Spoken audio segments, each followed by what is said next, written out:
Assalamualaikum warahmatullahi wabarakatuh. Perkenalkan, saya Muhammad Iqbal Hidayatullah dengan NIM 2010 11 20 0336. Perkenalkan, saya Salsabila dengan NIM 20 10 11 20 17 04. Perkenalkan, saya Nunik Marfuah dengan NIM 20 10 11 200 385. Kami dari kelompok 9 dengan mata kuliah Audit Sektor Publik, Prodi S1 Akuntansi, Universitas Pamulang. Pada kesempatan kali ini, kami akan menjelaskan mengenai laporan keuangan pemerintahan Provinsi Bali pada tahun 2022. Simak videonya sampai akhir ya. Terima kasih.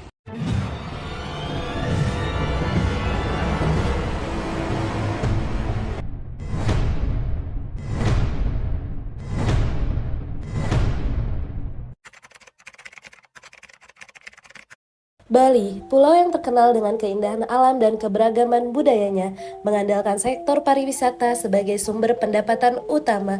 Dikenal sebagai destinasi wisata internasional yang populer, Bali menarik jutaan wisatawan setiap tahunnya yang memberikan kontribusi signifikan pada ekonomi daerah. Pendapatan berasal dari berbagai sektor, termasuk hotel, restoran, objek wisata, dan aktivitas rekreasi. Selain sektor pariwisata, sektor pertanian yang berkembang di pulau ini juga memberikan kontribusi yang penting. Dengan tanah yang subur, mendukung pertumbuhan padi, buah-buahan, dan sayuran. Selain itu, seni dan kerajinan tangan Bali seperti tarian, ukiran, dan lukisan juga menjadi sumber pendapatan melalui penjualan souvenir kepada wisatawan. Produk kerajinan dan tekstil Bali yang terkenal secara global juga memberikan kontribusi pada pendapatan daerah. Meskipun Bali telah mengalami pertumbuhan ekonomi yang pesat, tantangan seperti fluktuasi musim pariwisata dan dampak negatif lingkungan tetap menjadi fokus bagi para pemerintah daerah dan pelaku ekonomi setempat. Pandemi COVID-19 juga memberikan dampak serius pada pendapatan pariwisata, memaksa pulau ini untuk beradaptasi dengan perubahan kondisi global.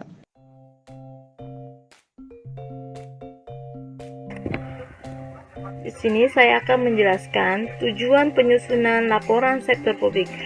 Tujuan laporan keuangan pemerintahan Provinsi Bali yang disusun untuk menyajikan informasi yang bermanfaat bagi para pengguna dalam menilai akuntabilitas dan keputusan yang baik, yaitu keputusan ekonomi, sosial, dan politik. Dan selanjutnya, jenis laporan keuangan. Catatan atas laporan keuangan meliputi penjelasan atau daftar rinci atau analisis atas nilai suatu pos yang disajikan dalam laporan realisasi anggaran, laporan perubahan saldo anggaran lebih, neraca, laporan operasional, laporan arukas, dan laporan perubahan ekuitas.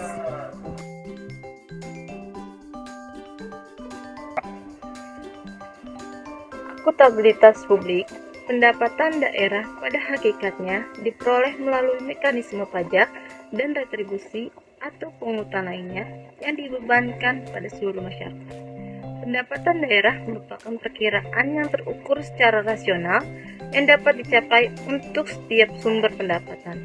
Sumber pendapatan daerah terdiri dari pendapatan asli daerah atau PAD, dana perimbangan, dan lain-lain pendapatan daerah yang sah. Rincian sumber pendapatan daerahnya tersebut adalah sebagai berikut. Yang pertama adalah pendapatan asli daerah, yaitu pajak daerah Undang-Undang Nomor 28 Tahun 2009, retribusi daerah, hasil pengelolaan kekayaan daerah yang dipisahkan hasil pengelolaan, lain-lain pendapatan asli daerah yang sah terdiri dari hasil penjualan BMD. Yang kedua, pendapatan transfer pemerintahan pusat yang melalui dana perimbangan, dana insentif daerah, dana otonomi khusus, dan dana keistimewaan dan dana desa. Dana bagi hasil atau DBH, dana alokasi umum atau DAU. Yang kedua, ada transfer antar daerah yang melalui pendapatan bagi hasil dan bantuan keuangan. Yang ketiga, lain-lain pendapatan daerah yang sah, yaitu hibah, dana darurat, dan lain-lain pendapatan sesuai dengan ketentuan peraturan perundang-undangan. Selanjutnya, laporan posisi keuangan. Laporan keuangan adalah menyajikan informasi mengenai posisi keuangan, realisasi anggaran, saldo anggaran lebih, ARUKAS, atau hasil operasi dan perubahan ekuitas suatu entitas berupa pelaporan yang bermanfaat bagi para pengguna dalam membuat dan mengevaluasi keputusan mengenai alokasi sumber daya.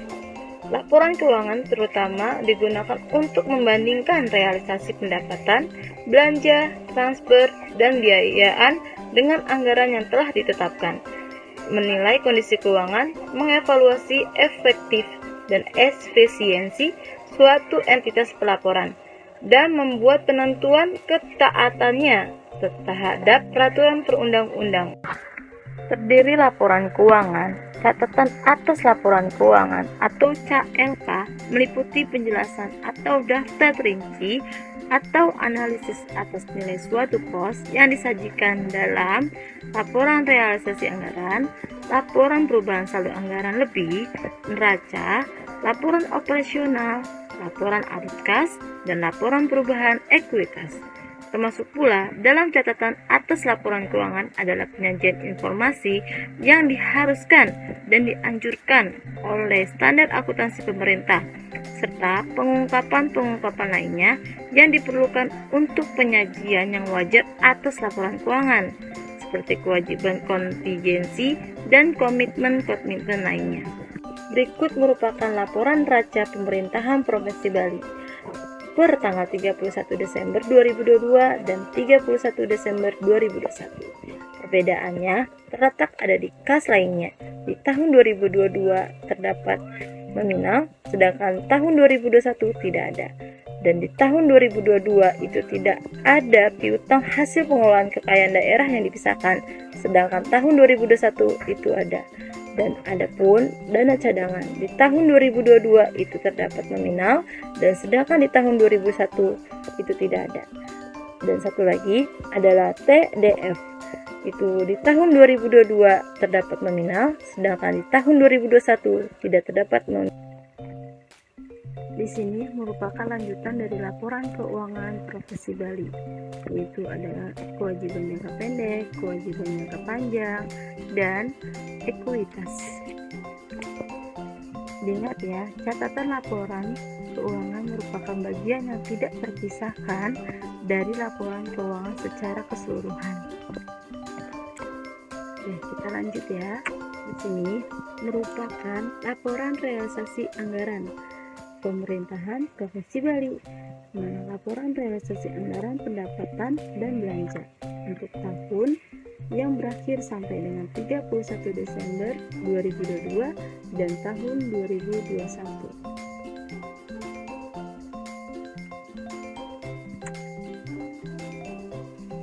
Laporan realisasi anggaran. Laporan realisasi anggaran merupakan laporan yang mengungkapkan kegiatan keuangan pemerintahan Provinsi Bali yang menunjukkan ketaatan terhadap APBD. Laporan ini menyajikan ikhtiar sumber, alokasi, dan penggunaan sumber daya ekonomi yang dikelola oleh pemerintahan daerah dalam satu periode pelaporan. Secara lebih rinci, laporan realisasi anggaran pemerintahan Provinsi Bali pada tahun 2022 sebagai berikut. Pendapatan daerah yang dianggarkan dan direalisasikan pada tahun 2022 dan direlasikan pada tahun 2001 menunjukkan bahwa pendapatan daerah pada tahun 2022 mengalami penurunan dari tahun 2021 sebesar 0,63%. Ada pendapatan daerah asli, yaitu pendapatan asli daerah yang dianggarkan dan direalisasikan pada tahun 2022 serta direlasikan pada tahun 2021 menunjukkan bahwa realisasi pendapatan asli daerah atau PAD pada tahun 2022 mengalami peningkatan pada tahun 2021 yaitu sebesar 23,94%. Selanjutnya ada pajak daerah. Jumlah tersebut merupakan pendapatan pajak daerah yang dianggarkan dan direlasikan pada tahun 2022 serta yang direlasikan pada tahun 2021, menunjukkan bahwa realisasi pendapatan pajak daerah pada tahun 2022 mengalami peningkatan pada tahun 2021, yaitu sebesar 31,41%. Untuk perinciannya sebagai berikut. Dan selanjutnya ada retribusi daerah. Pendapatan retribusi daerah yang dianggarkan dan direlasikan pada tahun 2022 serta direlasikan pada tahun 2021 menunjukkan bahwa pendapatan retribusi daerah pada tahun 2022 mengalami peningkatan pada tahun 2021, yaitu sebesar 0,35%. Dengan rincian sebagai berikut.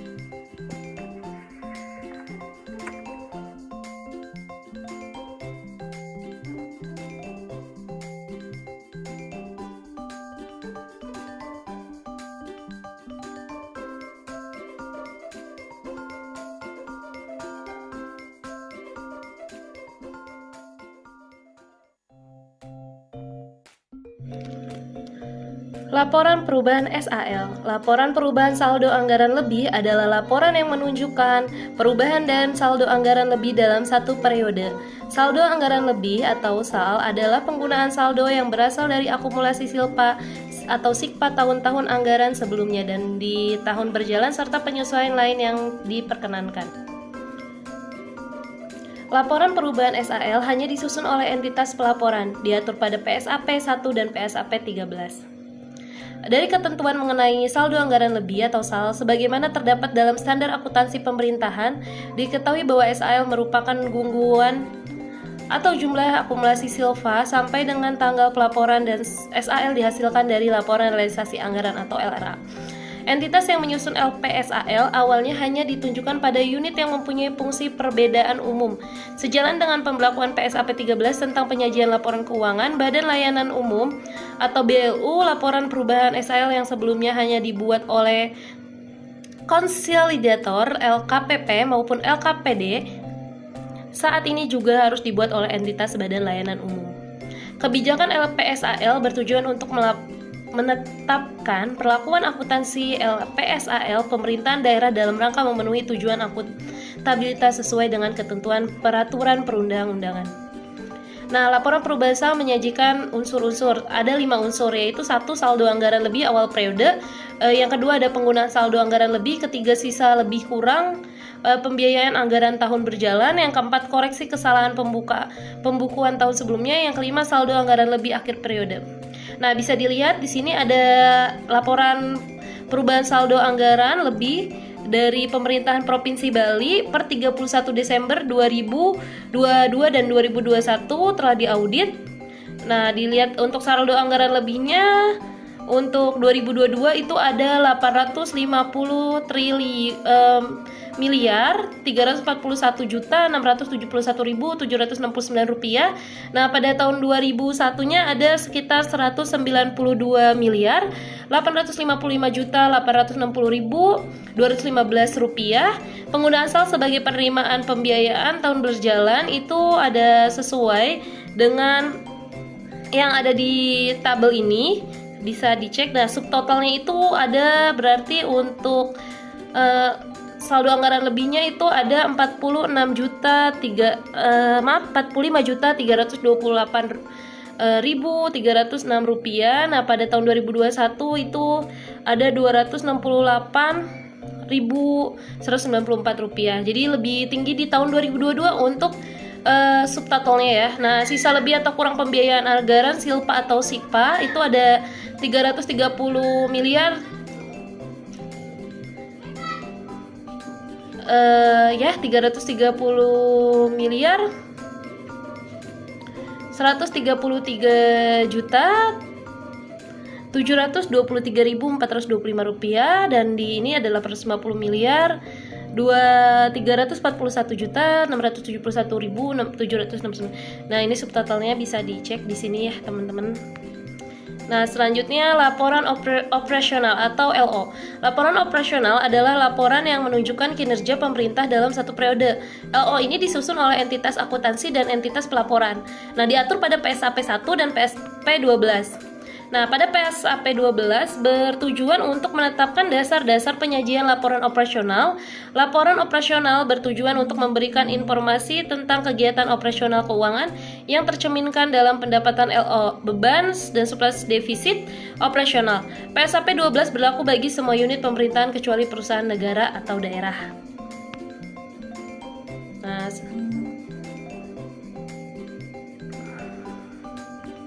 selanjutnya, unsur-unsur yang disajikan dalam LO itu ada 5 juga sama. Di sini ada 1 pendapatan LO, kedua ada beban dari kegiatan operasional, ketiga ada surplus atau defisit dari kegiatan operasional dan non operasional, yang keempat ada pos luar biasa, yang kelima ada surplus atau defisit LO. Nah, yang selanjutnya adalah pendapatan LO adalah hak pemerintah yang diakui sebagai penambahan nilai kekayaan bersih. Nah, kedua ada beban adalah kewajiban pemerintah yang diakui sebagai pengurangan nilai kekayaan bersih.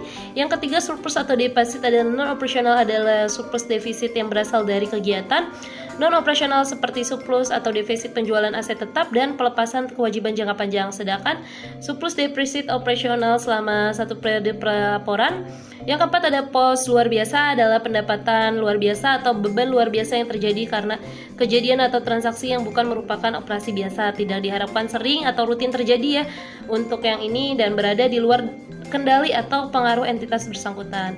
Surplus defisit LO merupakan selisih antara pendapatan LO dan beban selama satu periode pelaporan setelah diperhitungkan surplus atau defisit dari kegiatan non operasional dan pos luar biasa. Nah, di sini bisa dilihat ya ada perbedaan LO dan LRA. Nah, untuk LO sendiri menggunakan basis akrual, nah LRA menggunakan basis kas. Pendapatan LO hak pemerintahnya pusat daerah yang diakui sebagai penambahan ekuitas dalam periode tahun anggaran yang berkersangkutan dan tidak perlu dibayar kembali. Nah, sedangkan pendapatan LRA semua penerimaan rekening kas umum negara atau daerah yang menambah saldo anggaran lebih dalam periode tahun anggaran yang bersangkutan yang menjadi hak pemerintah tidak perlu dibayar kembali oleh pemerintah. Sedangkan untuk bebannya, penurunan manfaat ekonomi pada LO itu potensi jasa dalam periode pelaporan yang menurunkan ekuitas yang dapat berupa pengeluaran atau konsumsi aset atau timbulnya kewajiban. Nah, sedangkan pada LRA semua pengeluaran dari rekening kas umum negara atau daerah yang mengurangi saldo anggaran lebih dalam periode tahun anggaran bersangkutan yang tidak akan diperoleh pembayarannya kembali oleh pemerintah. Nah, di sini juga terpapar untuk pemerintahan Provinsi Bali laporan operasionalnya untuk tahun yang berakhir sampai 31 Desember 2022 dan 2021 telah teraudit. Bisa dicek ya teman-teman untuk nominalnya. Nah, selanjutnya ini ada laporan operasional untuk tahun yang tadi. Nah, ini juga teman-teman bisa dilihat ya untuk nominalnya.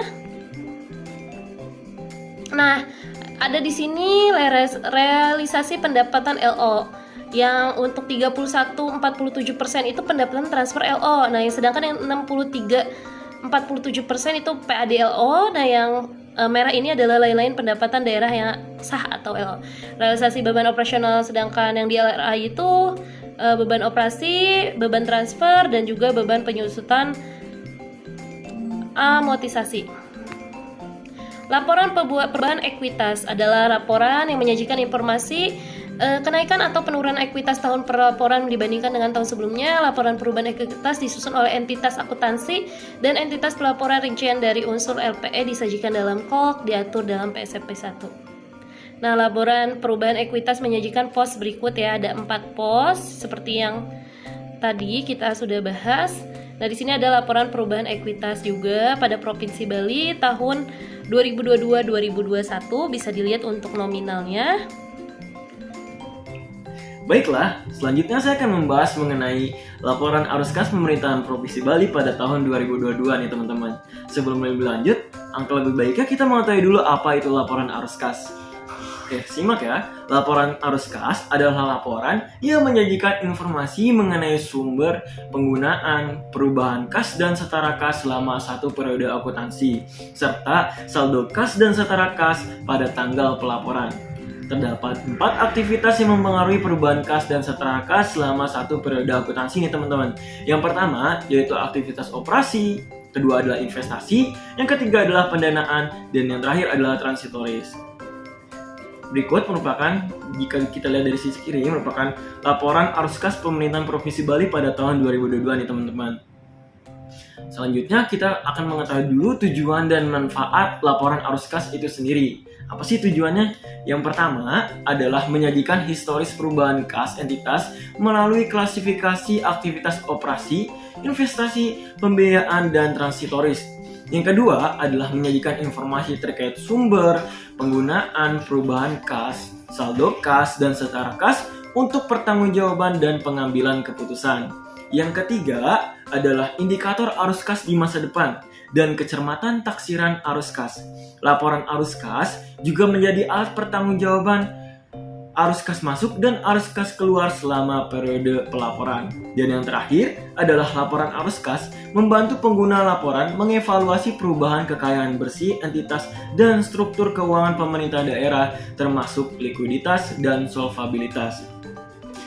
Kemudian berikut merupakan diagram perbandingan 3 aktivitas arus kas bersih terhadap posisi kas dan setara kas pada tahun 2022 dan 2021 nih teman-teman. Bisa kita lihat pada aktivitas arus kas operasi itu pada tahun 2022 sebanyak 586 miliar 572 juta 892.998,61 rupiah. Sedangkan pada tahun 2021 itu sebesar 490 miliar 594 juta 753.626,27 rupiah. Sedangkan pada tahun 2021 pada aktivitas pendanaan itu sangat melonjak signifikan ya teman-teman. Itu sebanyak 1 triliun 50 miliar. Cukup banyak ya untuk pendanaannya. Sedangkan pada tahun 2022 itu mengalami penurunan yaitu sebesar 443 miliar 501 juta 960.600 rupiah. Dampak yang mana berdampak pada keempat aktivitas arus kas pada tahun 2022 menyebabkan kenaikan kas sejumlah 657 miliar 486 juta 79.748,47 rupiah. Selanjutnya adalah dari segi pembahasan yang tadi ya teman-teman, arus kas dari aktivitas operasi. Itu adalah kemampuan pemerintah menghasilkan kas untuk biaya operasional tanpa pendanaan eksternal. Yang mana bisa tadi kita juga lihat daripada aktivitas operasinya pada tahun 2022 sebanyak 586 miliar 572 juta 892.998,61 rupiah. Sedangkan pada tahun 2021 sebanyak 490 miliar 610 juta 503.626,27 rupiah. Sedangkan pada aktivitas arus kas pada investasi, yaitu adalah penerimaan dan pengeluaran kas untuk sumber daya ekonomi guna dukung pelayanan pemerintah di masa yang akan datang. Ada arus kas bersih dari aktivitas investasi, yaitu sebanyak minus 1 triliun 550 miliar 237 juta 473.641,86. Sedangkan pada 2021 yaitu sebanyak minus 883 miliar 124 juta 423.877,80 rupiah. Sedangkan pada arus kas dari segi pendanaan yaitu adalah penerimaan dan pengeluaran kas terkait defisit dan surplus anggaran serta klaim pihak lain. Itu sebanyak yang disebutkan tadi pada tahun 2022 sebanyak 443 miliar 501 juta 960.600 rupiah. Sedangkan pada tahun 2021 itu sangat tinggi ya teman-teman, yaitu sebanyak 1 triliun 50 miliar rupiah. Selanjutnya, pada arus kas dari aktivitas transitoris, yaitu berupa penerimaan dan pengeluaran kas yang tidak berdampak pada pendapatan, beban, dan pendanaan pemerintah Provinsi Bali nih teman-teman. Yaitu tidak ada. Selanjutnya, terkait dengan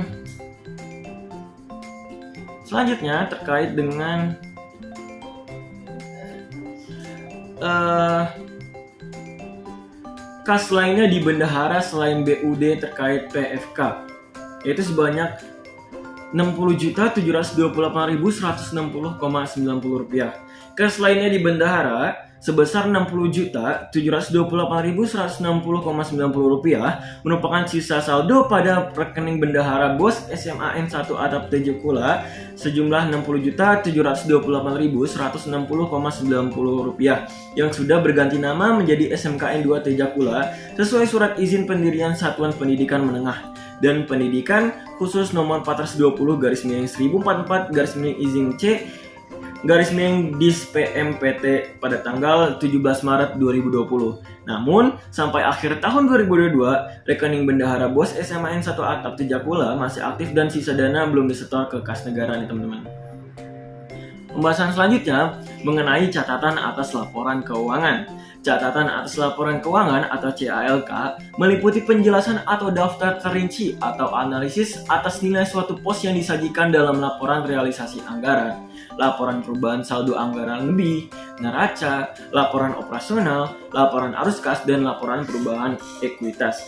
Termasuk pula dalam catatan atas laporan keuangan adalah penyajian informasi yang diharuskan dan dianjurkan oleh standar akuntansi pemerintahan serta pengungkapan lainnya yang diperlukan untuk penyajian yang wajar atas laporan keuangan seperti kewajiban kontingensi dan komitmen-komitmen lainnya. Kemudian, catatan atas laporan keuangan menyediakan informasi tambahan yaitu sebagai berikut nih teman-teman. Yang pertama, itu menyajikan informasi umum. Apa sih informasinya seputar karakteristik entitas pelaporan dan entitas akuntansi. Yang kedua adalah kebijakan fiskal atau ekonomi makro. Itu berisi ringkasan kebijakan fiskal dan ekonomi makro yang mempengaruhi entitas. Yang ketiga adalah ikhtisar pencapaian keuangan. Pencapaian target keuangan, kendala, maupun juga hambatan ya teman-teman. Yang keempat adalah dasar penyusunan dan kebijakan akuntansi, yaitu berisi dasar penyusunan laporan keuangan dan kebijakan akuntansi itu sendiri. Yang kelima adalah rincian pos laporan keuangan, yaitu terkait dengan penjelasan masing-masing pos dalam lembar muka laporan keuangan.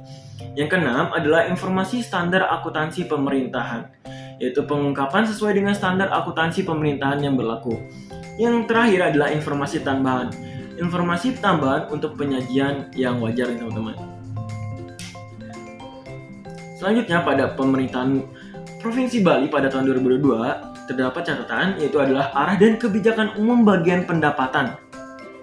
Terkait dengan kebijakan keuangan nih teman-teman, pendapatan daerah diperoleh melalui pajak, retribusi, dan pungutan lainnya. Prinsip keadilan perpajakan mencakup kewajaran horizontal dan vertikal. Catatan atas laporan keuangan rinci sumber pendapatan termasuk pendapatan asli daerah atau PAD, dari pajak dan retribusi, dana perimbangan, dan pendapatan transfer. Sumber lain mencakup pengelolaan kekayaan daerah, serta hibah dan bantuan keuangan. Selanjutnya, arah dan kebijakan umum bagian belanja. Belanja pada tahun 2022 pada pemerintahan Provinsi Bali berdasarkan prinsip disiplin anggaran dengan fokus pada kemandirian pendapatan, prioritas pembangunan, dan efisiensi. Tujuan utama termasuk peningkatan pelayanan, pendidikan, kesehatan, dan penanggulangan kemiskinan. Strategi melibatkan optimalisasi belanja langsung, kerjasama dengan swasta, dan transparansi klasifikasi belanja mencakup operasional, modal, tidak terduga, dan transfer. Disesuaikan dengan organisasi dan program kegiatan lainnya. Kebijakan belanja menekankan akuntabilitas, proporsionalitas, efisiensi, dan efektivitas. Selanjutnya mengenai arah dan kebijakan umum bagian pembiayaan, yaitu adalah pembiayaan daerah melibatkan penerimaan dan pengeluaran pembiayaan. Selisihnya, pembiayaan neto digunakan untuk menutup defisit anggaran itu sendiri. Pembiayaan dapat berasal dari silpa, pencairan dana cadangan, hasil penjualan aset, penerimaan pinjaman daerah, penerimaan kembali pinjaman, dan penerimaan piutang. Pengeluaran pembiayaan mencakup pembentukan dana cadangan, penyertaan modal, pembayaran utang pokok, dan pemberian pinjaman daerah. Dana cadangan diatur melalui peraturan daerah, penyertaan modal untuk investasi, sementara pengeluaran untuk utang pokok dan pemberian pinjaman yang dianggarkan. Selanjutnya, yaitu mengenai koreksi kesalahan pembukuan tahun sebelumnya, yaitu pada tahun saldo bisa kita lihat daripada saldonya saldo tersebut adalah koreksi atas pengakuan silpa pemerintah Provinsi Bali pada tahun 2022 sebesar Rp45.328.300,90 sebagaimana dicatatkan pada catatan atas laporan realisasi keuangan pada poin 5.1.4.1 penerimaan pembiayaan, yaitu berupa koreksi saldo awal kas BOS audited sebesar Rp45.328.160,90 disebabkan oleh dana sisa BOS SMKN 1 Tejakula yang telah berganti nama menjadi nama SMKN 2 Tejakula sesuai surat izin pendirian Satuan Pendidikan Menengah dan Pendidikan Khusus nomor 420/1044/izin C/Dis PMPT pada tanggal 17 Maret 2020. Namun, masih dilaporkan menjadi bagian kas BOS per 31 Desember 2021. Sampai akhir tahun 2022, rekening bendahara BOS SMKN 1 Tejakula belum ditutup dan sisa dana belum dikeluarkan atau disetor ke kas negara seperti yang dijelaskan pada CALK laporan arus kas poin 5.5.8 pada saldo akhir kasnya itu sendiri. Yang kedua adalah koreksi saldo awal kas BOS audited sebesar Rp400.000 pada SMKN 10 Denpasar pada saldo audited tahun 2021. Sekolah bersangkutan melaporkan saldo akhir bendahara BOS sebesar Rp197.922 yang seharusnya Rp197.522. Hal tersebut terjadi karena kesalahan catat saat rekonsiliasi dana BOS antara sekolah dengan Disdikpora Provinsi Bali. 3 adalah koreksi saldo awal kas BOS audited sebesar Rp260 pada SMKN 1 Bebandem pada saldo audited tahun 2021. Sekolah bersangkutan melaporkan saldo akhir kas akhir bendahara BOS sebesar Rp5.165.690,57 yang seharusnya Rp5.165.950,57. Hal tersebut terjadi karena kesalahan catat saat rekonsiliasi dana BOS antara sekolah dengan Disdikpora Provinsi Bali. Selanjutnya juga terdapat selisih saldo akhir kas antara catatan laporan arus kas dengan yang dijelaskan dengan catatan atas laporan realisasi anggaran pada poin 5.2.5. Sisa lebih pembiayaan anggaran sejumlah Rp60.728.160,90 dan catatan atas laporan neraca poin 5.3.1.1 dan setara kas sejumlah Rp517.945.205,54 yang mana selisih antara jumlah saldo akhir kas tahun 2022 dengan silpa tahun 2022 disebabkan oleh pengembalian dana BOS SMKN 1 Atap Tejakula yang belum disetor ke kas negara sejumlah Rp60.728.160,90. Rekening bendahara BOS SMKN 1 Atap Tejakula telah ditutup dan sisa dana Rp60.728.160,90 telah disetor ke rekening kas daerah pada tanggal 15 Februari tahun 2023. Bendahara umum daerah melaporkan sisa dana tersebut sebagai kas lainnya dan menjadi bagian utang PFK pada pelaporan tahun akhir 2022. Kemudian selisih antara jumlah saldo akhir kas di daerah pada laporan arus kas dengan neraca sejumlah Rp5.945.205,54 disebabkan oleh jasa giro atas dana cadangan yang seharusnya menjadi bagian dari dana cadangan, namun disetor ke rekening kas daerah seperti yang dijelaskan dalam catatan atas laporan neraca. Terima kasih yang sudah menonton presentasi yang sudah kami paparkan. Sebelum kami akhiri, mohon di like, comment, and subscribe. Terima kasih, sampai bertemu kembali.